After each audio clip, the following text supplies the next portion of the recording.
know, I recall instances when I had friends growing up, and they'd say, oh, your dad owns a hotel. There's something about a hotel that sounds very cool.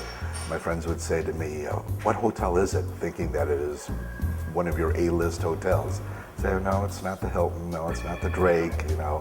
And I would try to describe what it was, and I kind of lost them along the way. They didn't understand the nature that, you know, what type of hotel. Hotel maybe is not the most descriptive name that I could apply to SRO housing.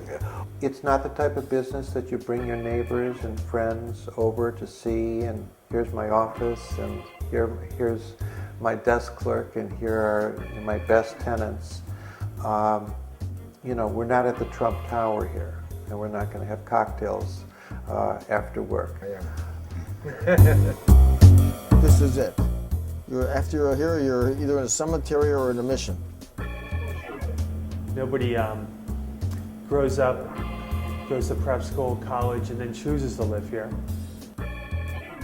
But you can't just take a person and throw them in a garbage can.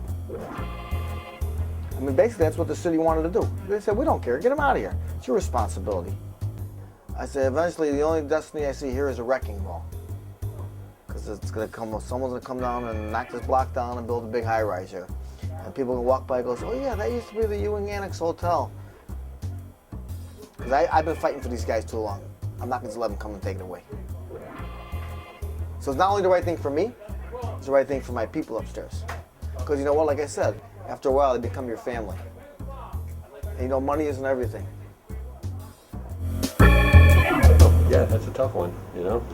That Wilson Men's Club, you know? I don't see it having a long history in Uptown at the end of the day, which is sad, but I'd like to see as much energy to close it as to have an alternative. And do you think that'll happen? No. Face it, it's politics, it's facts, you know?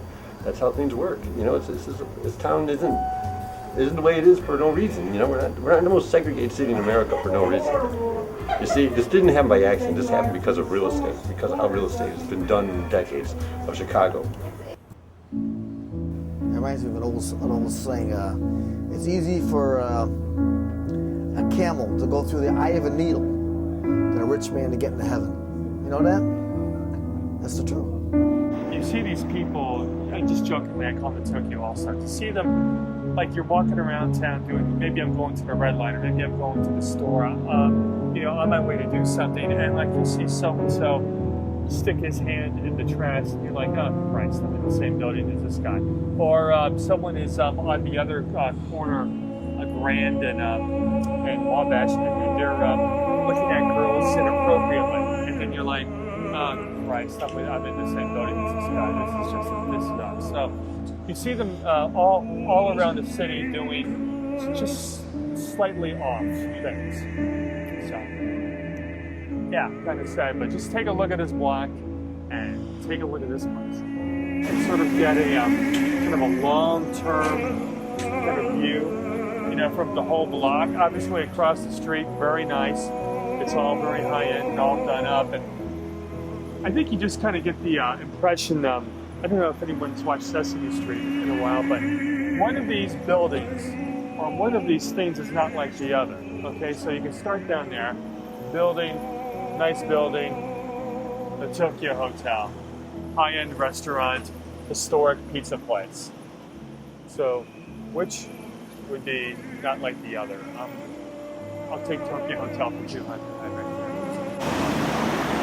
16 stories higher. A friend of mine, who is probably as equal a smart ass as I am, said that when this hotel does shut down, you're going to have like a line of the regulars, the Tokyo All-Stars, if you will, line up and maybe we just start taking headers off the building. Of course, he was being smart aleck me, but I mean, I think that's the level of despair and helplessness. I said, eventually, the only destiny I see here is a wrecking ball. Because it's going to come, someone's going to come down and knock this block down and build a big high-rise here. And people will walk by and go, oh yeah, that used to be the Ewing Annex Hotel. Eventually, you know what they say, everything changes. The world's going to change, it has to.